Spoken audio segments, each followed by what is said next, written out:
히브리서 10장 19절 찾으신 줄 알고 봉독해 드립니다. 그러므로 형제들아 우리가 예수의 피를 힘입어 성소에 들어갈 담력을 얻었나니 그 길은 우리를 위하여 휘장 가운데로 열어놓으신 새로운 살 길이요 휘장은 곧 그의 육체니라. 또 하나님의 집 다스리는 큰 제사장이 계심에 우리가 마음의 뿌림을 받아 악한 양심으로부터 벗어나고 몸은 맑은 물로 씻음을 받았으니 참 마음과 온전한 믿음으로 하나님께 나아가자. 또 약속하신 이는 미쁘시니 우리가 믿는 도리의 소망을 움직이지 말며 굳게 잡고 서로 돌아보아 사랑과 선행을 격려하며 모이기를 폐하는 어떤 사람들의 습관과 같이 하지 말고 오직 권하여 그날이 가까움을 볼수록 더욱 그리하자. 25절까지 봉독해 드렸습니다. 히브리서를 우리가 좀 살펴보고 있는데요. 히브리서는 크게 두 부분으로 나누어서 생각해 볼 수 있다고 했습니다. 오늘 저희들이 이제 10장 19절부터 살펴보게 되어지는데 19절부터 마지막 13장 25절까지는 히브리서의 후반부를 담당하고 있습니다. 자, 우리 한번 지난 시간에 전반부를 끝냈는데요. 전체적인 구조를 한번 보면은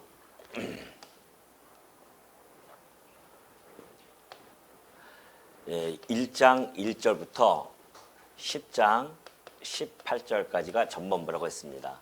이 전반부는 히브리서 기자가 구약적인 요소를 하나하나 들고서는 설명해 갔었습니다. 이 구약계에 있는 여러 가지 요소들이 있죠. 구약적인 요소들, 즉 뭐 천사라든가 아니면은 모세, 레위의 제사장들, 옛 언약, 그리고 짐승 제사, 성막 뭐 이런 것들입니다. 이런 구약적인 모든 요소들이 있는데 이것보다도 훨씬 비교할 수 없는 그런 우월성을 가진 분이 바로 예수라는 겁니다. 이것이 이제 전반부에서 이야기하고자 하는 내용이었습니다. 이 구약에 왜 이걸 지금 히브리서가 얘기했냐면은 서두에 제가 말씀드렸듯이 당시의 유대인 크리스찬들이 예수를 믿는 것 때문에 그 공동체에서 출교를 당하고 핍박과 고난 그러한 상황에 지금 놓여져 있습니다.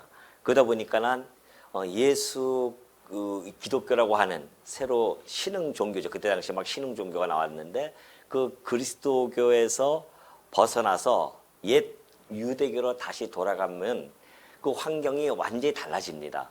핍박과 환난과 고통에서 벗어날 수가 있죠. 육신적으로는 편안해질 수는 있습니다. 그렇기 때문에 그러한 유혹에 직면되어져 있는 유대인 크리스찬들에게 히브리서 기자는 그 유대교에서 이야기하는 이런 모든 것들이 사실은 예수 그리스도이신 그 실체이신 예수 그리스도에 대한 모형과 그림자이며 다 이 모든 것들이 예수 그리스도를 증언하는 내용이다라는 것을 지금 설명해 갖고 있는 것이었습니다. 결국은 그 예수라고 한 분이 이 유대인들이 아주 중하게 여기는 그런 모든 구약적 요소와는 비교할 수 없는 탁월성을 가지고 계신 분이다라는 것으로 전반부를 마무리했습니다. 그리고 나서 이제 우리가 후반부를 살펴보면은 그렇다고 한다면 이제 판결이 났어요. 어떠한 구약적 요소보다도 예수를 믿는 그 믿음의 가치로움이라고 하는 것은 이루 말할 수 없다는 겁니다. 이것은 우리의 생명과도 같아요. 아니 생명보다 더 할 수 있습니다. 그렇기 때문에 예수를 믿는 그 믿음은 우리의 생명을 내놓고 지켜야 할 믿음이라는 것입니다. 왜? 이 천하보다도 바꿀 수 없는 최고의 가치로움을 가지고 있기 때문에 그렇다는 겁니다. 우리가 믿는 그 예수께서는. 그렇기 때문에 그 예수를 믿는 자들, 그 믿음으로 살아가게 되어지는데 이제 후반부는 그러면 그 예수를 믿는 믿음이 있을 거 아닙니까? 그 믿음을 가지고 있는 자들은 그 믿음의 삶, 곧 이 땅에서 마지막 하나님 앞에 가는 그날까지 우리는 인내의 경주를 해야 된다는 겁니다. 인내라고 하는 것은 참고 견뎌내며 핍박이 온다 한들, 그리고 외부로부터 오는 조롱, 그리고 불이익, 혹 이런 것을 당한다 할지라도 성도들은 그 믿음 안에서 버리지 아니하고, 그 믿음을 버리지 아니하고 끝까지 견고하게 그것을 믿음 안에서 지켜내야 된다는 겁니다. 아까 얘기했듯이 왜 이 예수를 믿는 믿음이라고 하는 것은 이 세상에서 그 어떠한 것도 견줄 수 없기 때문에 그렇다고 말씀드렸잖아요. 그러니까 이걸 꼭 붙잡고 우리는 인내의 경주를 해야 됩니다. 이 땅에 살아가면서. 좀 힘들다고, 좀 어렵다고 그냥 예수님을 믿는 믿음을 그냥 헌시작처럼 내버린다고 하는 것은 이제 뒤에 계속해서 그 이야기 나오겠지만 얼마나 어리석은 자임을 하나하나 이제 논증해 가고 있는 중이죠. 자, 그렇다고 한다면 이 믿음으로의 인내의 삶, 이거 살아가면서 결국은 믿음의 그 인내를 경주하는 그 생활, 성도의 생활, 거기에 여기에 대한 합당한 생활입니다. 여기에 대한 합당한 생활, 이것이 13장 25절이죠. 여기까지 후반절로 끝나는 겁니다. 그러니까 이제 우리가 19절부터 이 믿음으로 말미암는 그 인내 생활, 이 믿음으로 말미암는 그 인내의 합당한 생활들을 이제 우리가 후반부에서 살펴보죠. 히브리서 기자는 약간 좀 길다고, 약간 좀 길지만은 그럼에도 불구하고 신앙적 권면을 하나하나 펼쳐가기 시작합니다. 자, 이제 아시겠죠? 이렇게 히브리서 기자는, 히브리서는 이렇게 두 부분으로 나눠져 있는데 지금 이렇게 논리적인 근거를 가지고 일관되게 지금 히브리서 기자가 논증해 가고 있는 중입니다. 자, 이제 19절, 오늘 우리가 19절부터 25절까지 살펴보는데요. 거기에는 그리스도를 통하여 우리가 하나님과 교통할 수 있다는 것을 밝혀줍니다. 뿐만이 아니죠. 그 교통을 하게 되어진 성도들의 기본적인 자세는 어떠해야 되는가라는 것을 밝혀줍니다. 자, 대제사장 그리스도는 하나님께 나아가는 새로운 생명의 기림을 19절부터 21절이 밝혀주고 있죠. 그러므로 형제들아, 우리가 예수의 피를 힘입어 성소에 들어갈 담력을 얻었나니, 그래요. 우리가 예수의 피를 힘입었어요. 그러니까 예수 그리스도의 그 피 효력으로 나타나는 이 세상에서 가장 획기적인 사건이 하나 펼쳐졌는데, 그것이 뭔가 성소에 들어갈 담력을 얻었다는 겁니다. 그래서 담력이라고 하는 것은 자유예요. 이 하나님의 성소, 하늘의 성소, 곧 하나님이 계신 존전에 자유롭게 우리가 들어갈 수 있게 되어졌다는 것이죠. 여러분, 이게 지금 무슨 말씀인지 혹시 아십니까? 알죠? 근데 감각이 잘 지금 와 닿지 않죠? 직접 막 그냥 그 자리에 우리 한번 갔다 와봐야 될 텐데, 뭐 맨날 제가 이렇게 설명만 드리지 맨날 여기서 우리가 이렇게 있으니까는 피부적으로 와 닿지 않아요. 그럼에도 불구하고 이 말씀의 그 중함과 이 가치로움 또는 충격적인 이런 사건인데도 불구하고 우리는 냉랭해 그냥 그런가 보다 하고 지나갈 수 있는데, 이 말씀은 이렇게 앉아서 그런가 보다 이 정도로 반응을 보일 말씀이 사실은 아닙니다. 제가 이 말씀 했을 때 여러분들은 으악 하면서 다 엎어 이렇게 쓰러지고 기절하고 막 이럴 정도의 반응을 보여야 되거든요. 왜 그러냐면요, 지금 우리가 여기 보면은 이 성소에 들어갈 담력을 얻었다고 했습니다. 지난번에 우리가 한번 그 살펴본 그림이 하나 있었어요. 성전이었었죠. 성전에 보면은 지성소입니다. 이게 지성소, 여기가 언약궤를 두는 곳이고, 여기는 등잔이 있고 떡상이 있고 여기 향단이 있어요. 분향단이 있단 말입니다. 이게 휘장이에요. 이 휘장을 딱 해놨기 때문에 제사장 구약 백성들은요 여기 근처도 못 가요. 겨우 가봤자 유대인이 뜰 정도 갑니다. 그러니까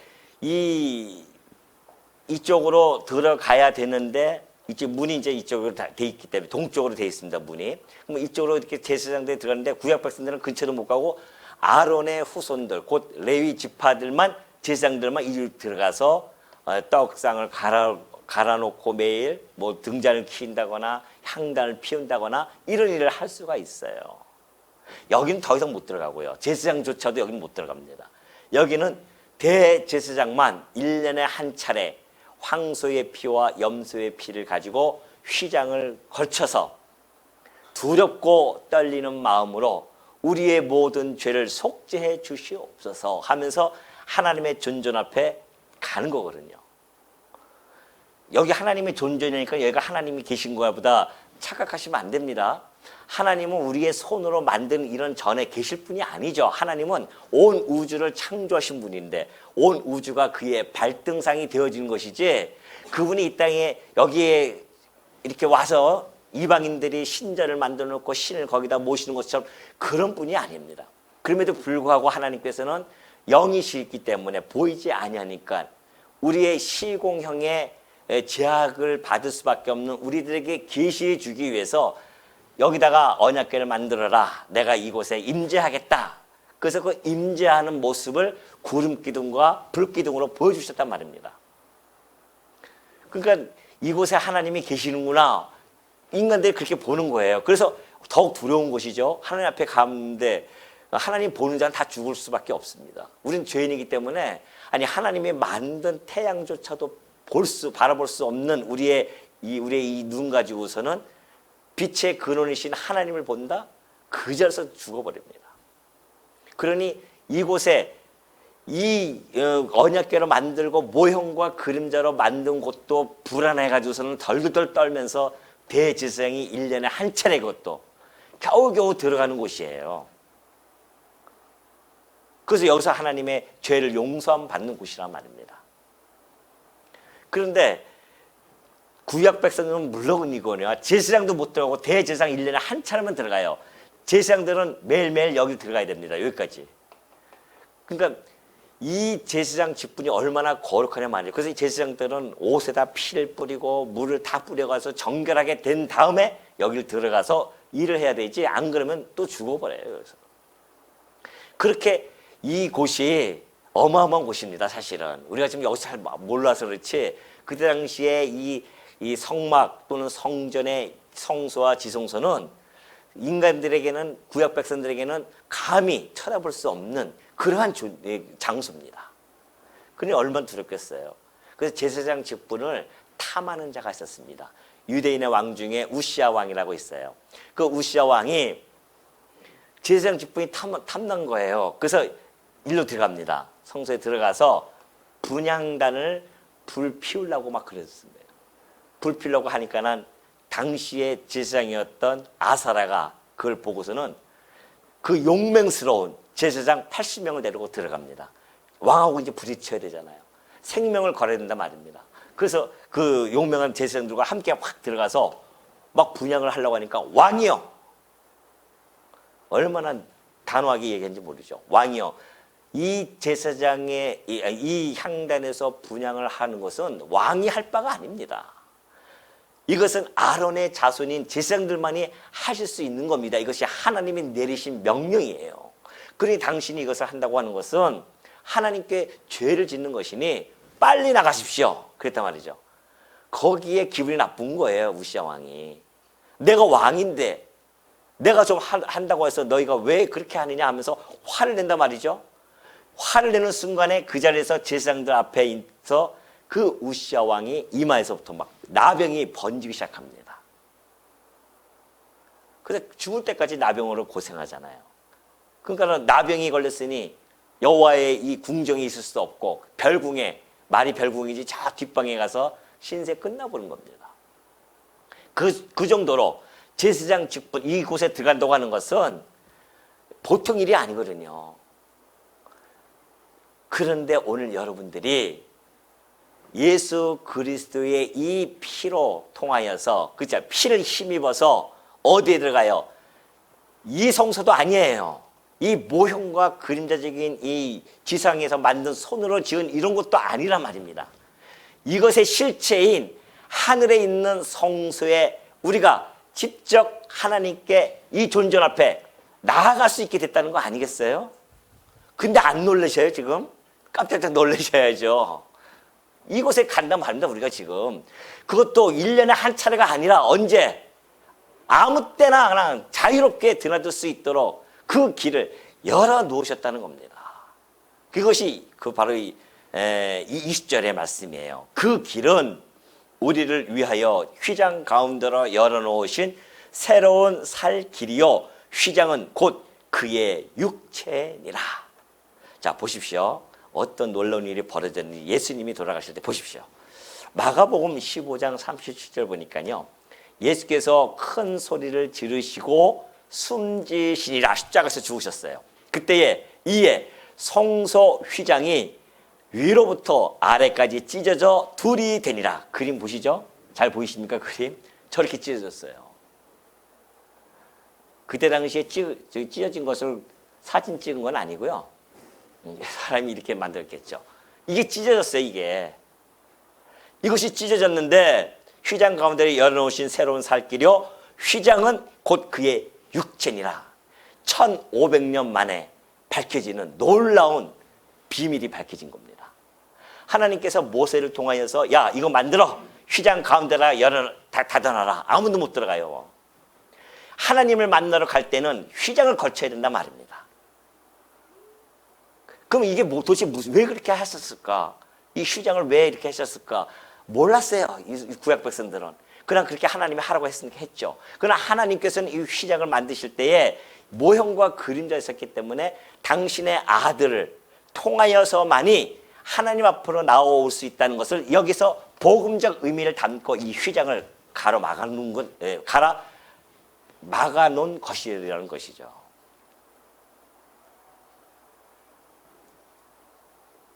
그러니 여러분 1500년 후에 예수님이 십자가에서 죽으심으로 말미암아 휘장이 어떻게 해요? 위로부터 쫙 갈라집니다.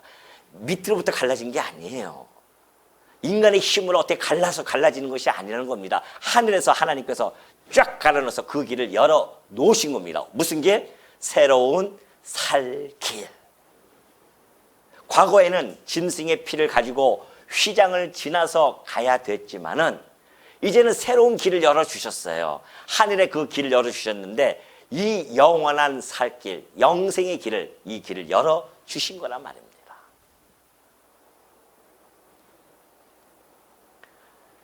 그러니 여러분 우리가 그 청와대에 들어갈 때에 여러분 아무나 못 들어가잖아요. 청와대에 들어가는 출입증이 있습니다. 그 출입증을 가지고 있어야만 들어가서 왔다 갔다 할 수 있는 것이죠. 그러니 출입증 가진 자들은 특권 아니겠어요? 우리 같은 사람은 문 앞에서 지금에 다 오픈했지만은 과거에는 아무나 못 들어간단 말입니다. 그래서 그 출입증 하나만 가지고 있어도 얼마나 흐뭇해하고 좀 그 좁은 어깨에 힘 좀 들어가고 막 그러지 않습니까? 아니 그 썩고 쇠하고 없어질 그 청와대에 들어가는 것만 가지고도 출입증만 가지고도 얼마나 흐뭇해하고 기쁘고 즐거워하는데 한차 하나님이 계시는 그 존전 앞에 우리가 영원토록 드나들 수 있는 특권을 우리가 부여받았는데 어떻게 그것이 우리에게 큰 은혜가 아닐 수 있으며 큰 축복이 아닐 수 있으며 감사와 찬양의 내용이 아닐 수 없겠냐 말이죠. 이것처럼 큰 축복이 어딨어요. 이거 하나만 가지고도 우리는 일평생 이 땅에서 어떻게 해요? 찬양과 감사와 그 은혜의 영광을 날마다 찬송하고도 남음이 있는 그런 곳이란 말입니다. 그걸 여러분이 지금 소유하고 있는 분들이에요. 여기 계신 분들이.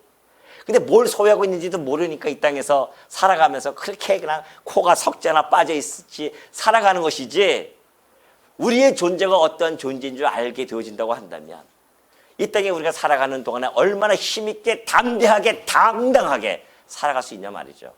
그까지는 돈이 없다고 해서 그것 때문에 힘들어하고 그렇게 살아가냐 말이죠. 우리가 지금 어떠한 존재들인데 하나님 앞에 나아갈 수 있게 됐다니까요. 오늘 아침에도 여러분 혹시 하나님께 나갔다 오셨습니까? 저는 매일매일 왔다 갔다 합니다. 뭘 가지고요? 꼭 우리가 나아가야지만이 됩니까? 우리가 기도하는 거예요, 하나님께. 이때 이들이 가는 건 기도 아닙니까? 가서 간구하는 겁니까? 우리의 죄를 용서해 주시옵소서. 그런데 우리는 직접 아버지, 아이고 주여 아버지, 이러면 끝나는 거 아니겠어요? 아버지 제가 참 어리석습니다. 이러면 끝나요 그냥. 과거에는 아버지 내가 어리석습니다. 이게 아니에요. 양을 가져와서 피를 죽여가지고 피를 가지고 제사장들이 또 가서 제사를 드려야 되고 이런 번거로움을 했지만은 지금은 우리가 직접 왕 같은 제사장이 되어졌기 때문에 직접 예수 그리스도의 힘입어서 피에 예수 그리스도의 흘리신 이 피를 힘입어서 우리가 하나님 앞에 나아가서 아버지 오늘 내가 잘못했습니다. 어리석었어요. 힘을 주옵소서 라고 기도하며 간구할 수 있는 그런 특권을 누리는 자들이 성도입니다. 그래서 따로 구별시킨 거예요. 그래서 성도라고 해가지고서는 거룩한 무리로 구별시켜진 무리란 말입니다. 그러니 우리가 누리는 것이 얼마나 클지언데 그걸 마음껏 누리지 못하고 산다고 하는 것처럼 어리석음이 어디 있겠냐 말이에요. 아니 기도 안 하는 것이 진짜 이거는 어리석음입니다. 기도하시잖아요 다 우리가. 왜? 이 길을 열어주셨는데요. 마음껏 기도할 수 있잖아요 아버지 앞에. 이때는 일일이 한 차씩 들어가서 기도했다니까요.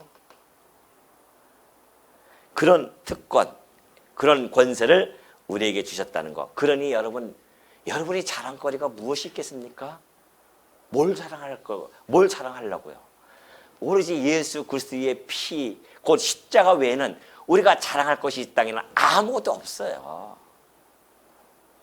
우시아처럼 하나님께서 그를 강성하게 해줬어요. 그래서 교만해진단 말입니다. 인간이 강성해지면 교만만 떨어요. 인간이. 우리가 만약에 큰 권세를 가지고 큰 부자가 되어지고 막 그렇게 살아가 봅시다. 그러면 아마 내가 재벌이 됐다고 하면 여러분 못 만날 거 아닙니까? 내가 왜 여기 와 있겠습니까? 다들 재벌들이 여기 없잖아요. 뭐하러 여기 있어요? 돈이면은 하나님 자리에 앉아서 마음대로 호령하면서 살 수 있을 터인데. 그러나 그거 해봤자 몇 년이에요. 깨끗하면 3, 40년 그 호령하고 죽으면 지옥 가는 거 아닙니까? 영원토록 형벌을 받는 것인데. 비록 우리는 이 땅에서 짧은 생에 살아가면서 힘들고 어렵다 할지라도 우리가 믿는 이 예수에 대한 믿음만 가지고 이 인내의 경주를 한다고 한다면 우리가 갖는 그 엄청난 그 특권과 특혜는 영원토록 누릴 수 있다는 것을 잊지 마시기 바랍니다. 그러면서 이 길은 바로 그리스도께서 열어놓으신 길인데요. 우리가 또 하나 보면은 그래요. 창세기 3장 24절 보면 이같이 하나님이 그 사람을 쫓아내시고 에덴 동산 동쪽에 그룹들과 두루 도는 불칼을 두어 생명나무의 길을 지키게 하셨습니다. 그렇죠? 하나님께서 에덴을 지으시고 동산 위에다가 선악과와 생명과를 놔뒀었습니다. 근데 아담이 선악과를 먹었어요. 그리고서 에덴에서 쫓겨나요. 동쪽에다가 하나님께서 그룹들과 두루 도는 불칼을 두어서 생명나무의 길을 지킵니다. 못 들어오게 딱 막아버렸어요. 왜? 생명나무를 먹으면 영원히 사니까. 막아버렸어요. 그러니 아무도 그동안에 못 갔단 말입니다. 그러니 여러분 이게 성전이 왜 동쪽에 문이 났는지 이제 조금 이해하실 것입니다. 약간 이것이 에덴 동산 동쪽에다 문을 갖다가 딱 천사가 아무도 못 들어오게 해놨단 말입니다. 그런데 이 문이 열린 거예요. 누굴 통해서? 예수 그리스도를 통해서 열리는데 예수님께서 하신 말씀이 내가 곧 길이요 진리요 생명이니 나로 말미암지 않고는 아버지께로 올 자가 없느니라. 영원한 생명의 길을 얻는 그 길은 오로지 예수 그리스도뿐이 없고요. 예수님을 통하여만이 아버지께로 갈 수 있습니다. 이것이 오늘 우리들이 누리는 특권이라는 것을 절대 잊어버리지 마시기 바랍니다. 자, 그러면서 22절이죠. 21절. 또 하나님의 집 다스리는 큰 제사장이 계심에 그래요. 하나님이 다스리는 집. 자, 하늘 성소에는 큰 대제사장, 곧 예수님이 거기 계신단 말이죠. 대제사장이 계시는데 그 대제사장이 대제사장들이 하는 일차적인 일이 뭡니까? 백성들을 깨끗하게 죄로부터 정결케 하는 일이란 말입니다. 그것이 바로 22절이에요. 구약 대제사장이 구약 백성들의 죄를 정결케 하는 일을 했던 것처럼 우리 주님은 이제는 대제사장으로서 하늘의 집에서 하나님의 집, 곧 하늘의 성소에서 대제사장으로 계신단 말입니다. 그 예수님께서 하신 일이 뭐겠어요? 우리들의 모든 마음에 피를 뿌려가지고서는 악한 양심부터 벗어나고 몸은 맑은 물로 씻음을 받게 하는 것. 이것이 바로 예수님이 대제사장으로서 하신 일이란 말입니다. 그 일을 하기 위해서 죽으셨고요. 이 제사장들이 피를 뿌리고 물을 통해서 이 백성들을 거룩하고 정결하게 했던 것처럼 그거 다 모형했었어요. 그런데 우리 주님이 오셔서 그 일을 지금 하신단 말입니다. 그럼 하늘에서 피를 이렇게 뿌려요? 지금 우리한테? 피 맞았어요, 여러분들이? 그 방식은 그렇게 안 거예요. 이것은 모형과 그림자이기 때문에 그렇게 했지만은 이제는 그 예수님께서 우리의 죄를 대속해서 죽으셨습니다라고 하는 것을 믿어요. 그 믿는 방식으로서 우리는 깨끗함을 받는 겁니다. 마음의 뿌림을 받는 거예요.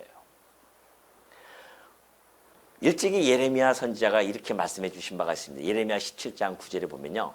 만물보다 거짓되고 심히 부패한 것은 마음이라고 했습니다. 인간은 태어날 때부터 심히 부패되어진 마음입니다.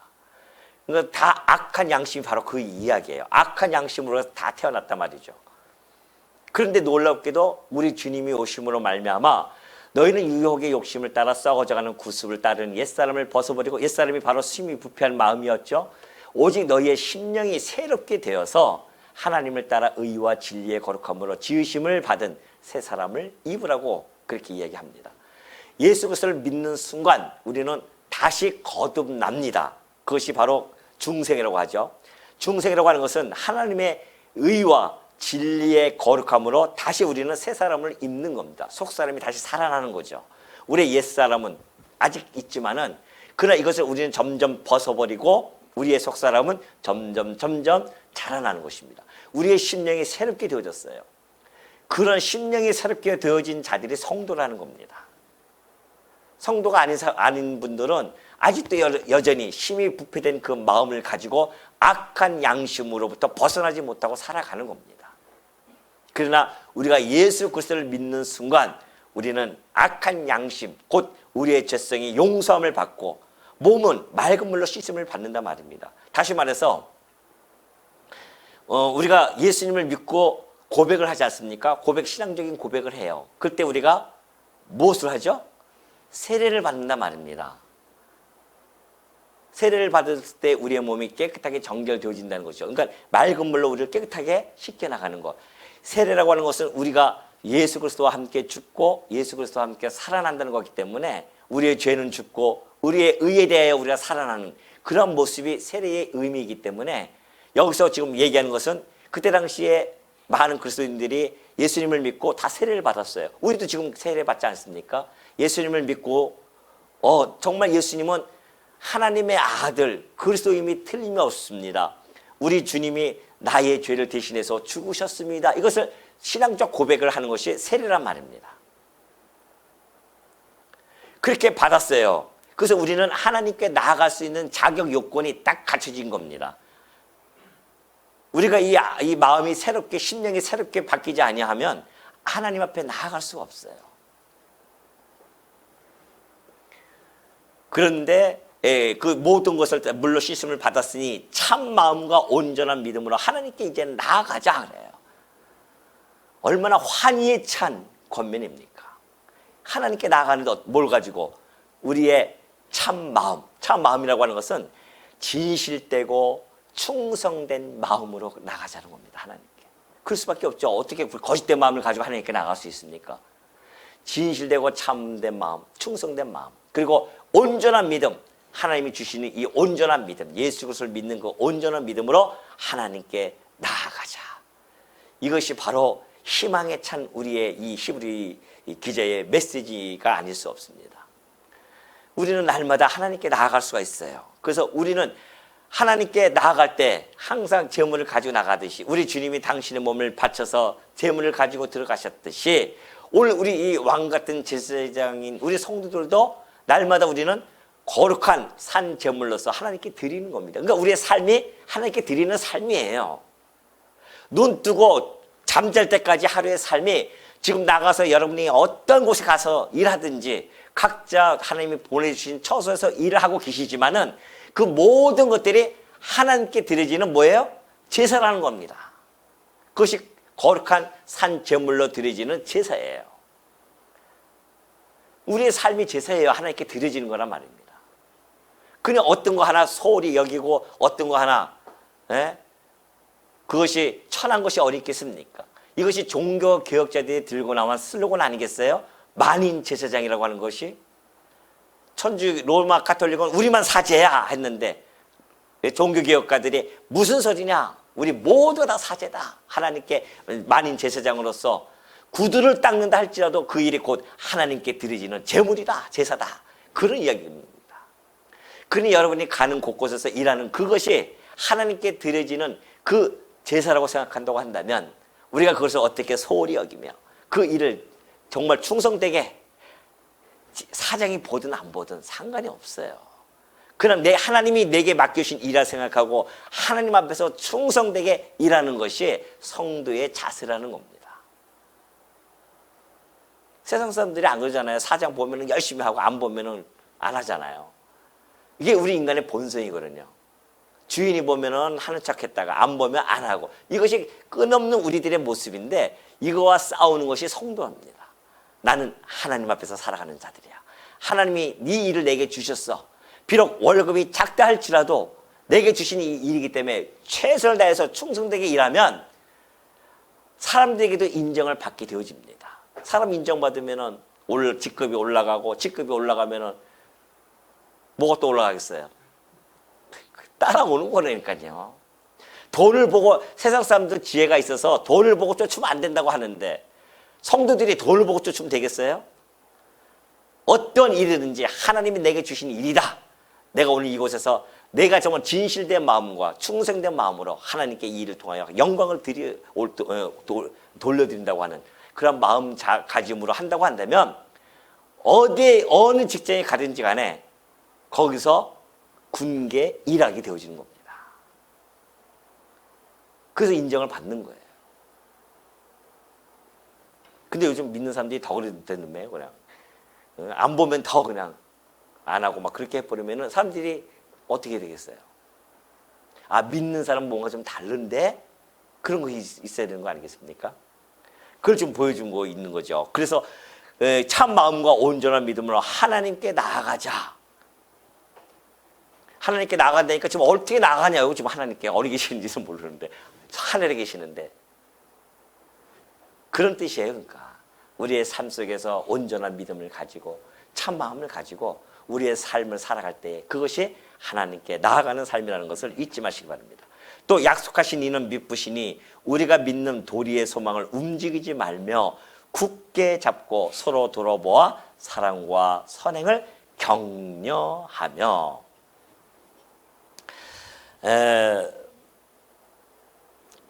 약속하신 이는 믿으시니, 우리 주님이 약속하신 것이 있죠. 약속하신 것이 뭡니까? 우리들에게 믿음의 소망을 갖도록 했습니다. 영원한 기업, 그리고 우리가 부활체를 가지고 영원한 소망을 가지고 하나님의 주시는 그 놀라운 은총을 영원토록 누릴 수 있는 것, 이것이 우리의 영원한 소망 아니겠어요? 그 영원한 소망, 우리가 믿는 그 도리의 소망을 움직이지 말고 굳게 잡고 있어라. 예수님께서 약속하셨던 것. 예수님은 회전하는 그림자가 없으신 분이십니다. 회전할 때에 그림자가 다 생기잖아요, 이 세상은. 그러나 예수님은 없으시다고 하는 것은 변함이 없으신 분이에요. 신실하신 분이십니다. 믿부다고 하는 것은 신실하다는 뜻이거든요. 신실하신 분이십니다. 그래서 우리가 믿을 만한 존재이세요, 그분은. 그리고 그분을 믿는 자들이란 말입니다. 그러니까 그 믿는, 그분이 약속한 것을 믿는 도리를 굳게 우리가 소망을 잡자는 겁니다. 그래서 움직이지 말고 굳게 잡아라. 이것은 각 개개인의 성도들에게 권면하는 것이죠. 자, 이제 이렇게 있어요. 그러면 우리가 믿음이 있습니다. 우리가 믿음과 소망이 있어요. 그리고 우리가 A, B, C 성도가 있습니다. A, B, C 성도가 믿는 것이 같아요. 예수가 그리스도이십니다라고 하신 그 믿음이 같아요. 예수님이 약속한 소망, 같이 그 믿음의 도리를 가지고 소망하며 살아가는 자들이에요. 그러면 같은 믿음과 같은 소망을 가지고 살아가는 가장 귀한 존재들인 우리 성도들이 모여서 할 것이 뭐 있겠습니까? 믿음과 소망과 뭐가 있어요? 사랑이에요, 사랑. 믿음과 소망과 사랑은 항상 있을지언데 그 중에 제일은 사랑이라 그러잖아요. 같은 믿음을 가지고 같은 소망을 가지고 살아가는 우리 성도들이 이 땅에서 서로 사랑해 주는 거예요. 서로 사랑해 주는 거란 말입니다. 그리고 그 사랑뿐만이 아니라 사랑을 통하여 나타나는 모든 선행을 서로 어떻게 해주나? 격려해 주는 겁니다. 한때 우리가 잘못 받아들인 것이 아유 하나님 앞에서 일하는데 뭘 하나님 앞에서 일하면 되지. 맞아요. 각자가 하나님 앞에서 일하는 겁니다. 그러나 그 하나님 앞에서 사랑을 통하여서 나타나는 그 선행들 이런 모든 것들은 성도 간에 서로 격려를 해줘야 된다는 겁니다. 함께.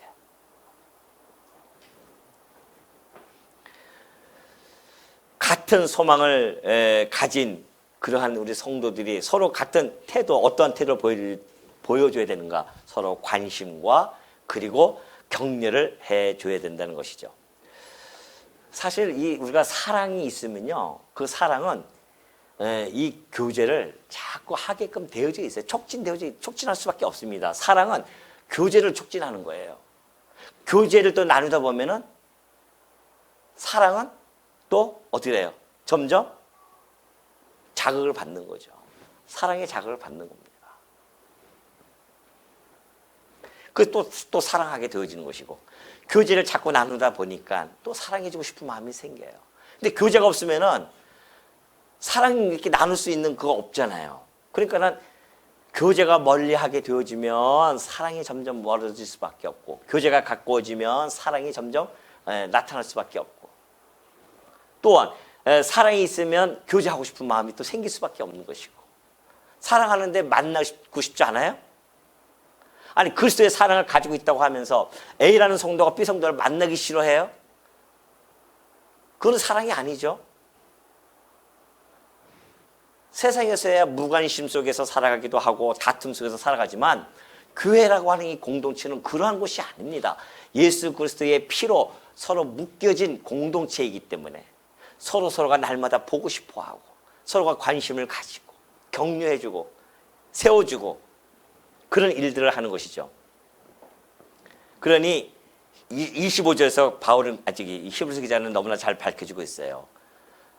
모이기를 피하는 어떤 사람들의 습관과 같이 하지 말고 오직 권하여 그날이 가까움을 볼수록 더욱 그리하라. 그렇게 하지 않습니까? 모이기를 피하는 자들이 있어요. 사랑이 없으면 모이기도 싫은 겁니다. 교제도 하기 싫어요. 그러니까 자꾸만 동떨어질 수밖에 없죠. 이때 당시에도 물론 마찬가지입니다. 이때 당시에 왜 이 히브리서 기자가 얘기했냐면은 예수를 믿는 그 핍박이 와요. 어렵단 말입니다. 자꾸 모이면은 박해가 오니까 모이지 마. 그래서 서로가 개별적으로 이렇게 흩어져 있는단 말이죠. 그것이 최선의 방법인 줄 알고 그래왔는데 놀랍게도 히브리서 기자는 아니야. 모이기를 피하는 자처럼 그렇게 습관과 하지 말고 예수님이 오시는 그날이 가까울수록 우리는 더욱 모이자. 그리고 함께 관심과 격려를 해줘야 된다. 그런 이야기입니다.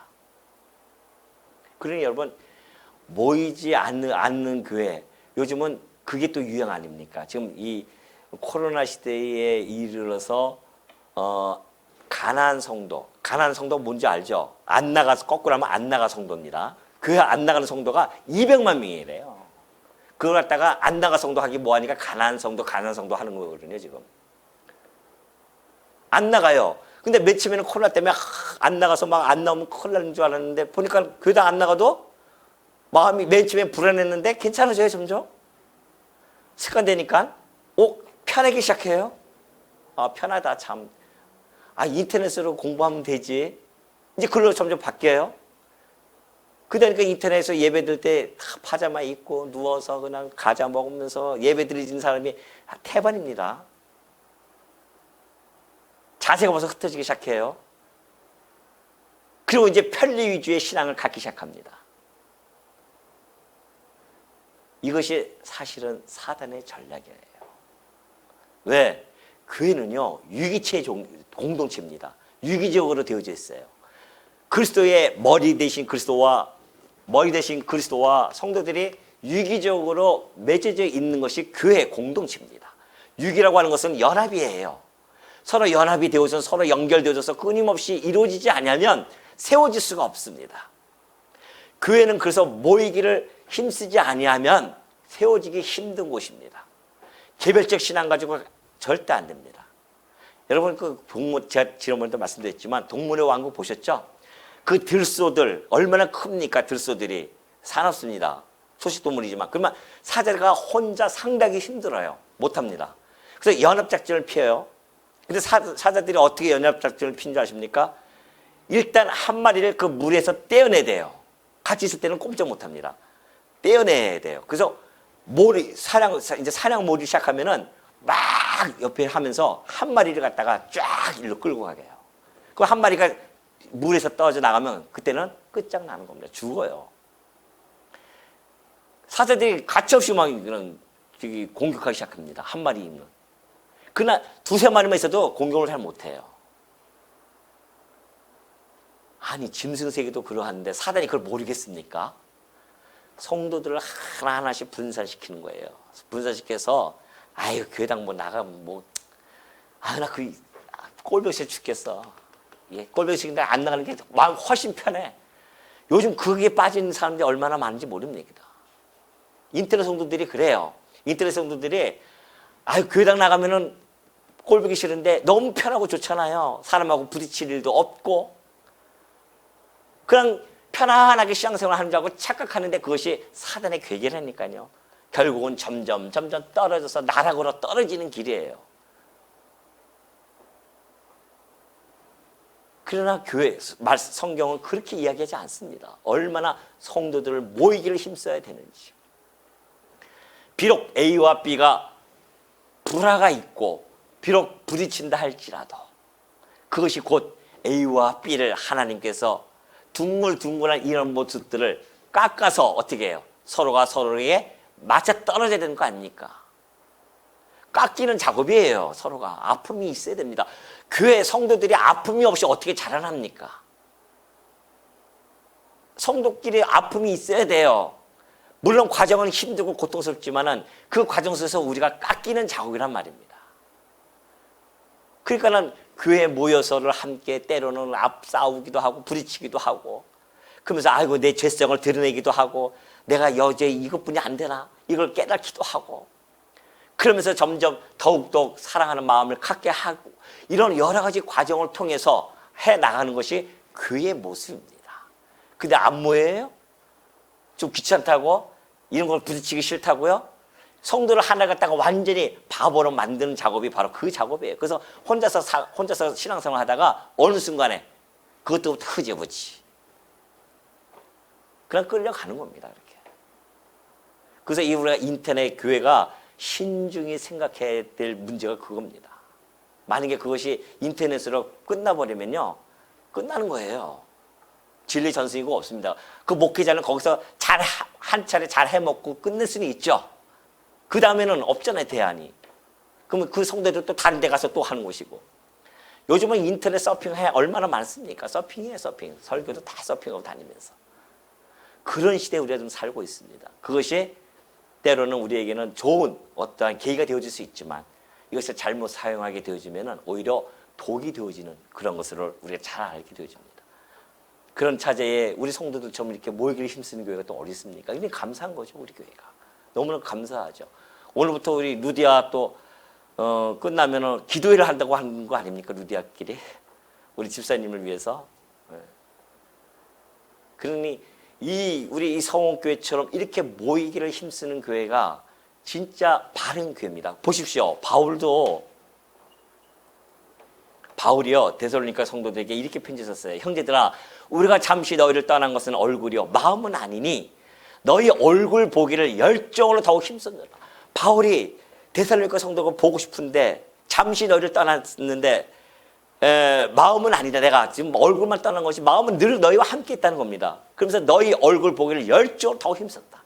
바울은 어떻게든지 데살로니가 가서 얼굴 보고 싶어 한 겁니다. 그런데 그러므로 나 바울은 한 번, 두 번 너희에게 가고자 하였으나 누가 막아요? 사단이 우리를 막아요. 못 가게.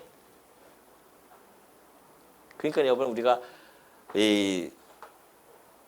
물론 우리 집사님 멀리 계신 분들 우리 집사님도 자주 못 오시지만 이렇게 오늘도 오셨지만은 한 번씩 이렇게 오셔서 같이 얼굴을 대면하고 확인하고 또 카톡이라든가 이런 매체를 통해서 여러 가지 교제 나누는 것은 아주 중요한 겁니다.